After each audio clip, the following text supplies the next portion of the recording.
Present మన దేశంలో ఉన్న అతిపెద్ద సమస్య ఆకలి. దీని మీద పోరాటం చేయడం మన బాధ్యత.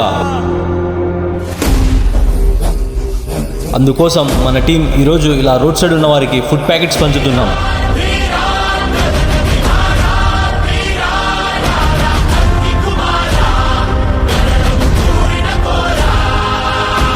మన దేశంలో ప్రతిరోజు 20 కోట్లకు పైగా జనాలు ఆకలి గడుపుతో నిద్రపోతున్నారు.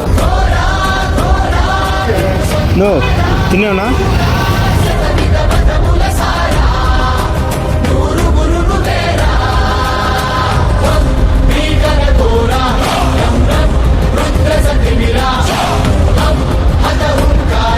డెబ్బై 8 స్వతంత్ర భారతదేశంలో ఇంకా ఆకలి చావులా. Let's fight against hunger. It's my India, it's my duty team. జై హింద్.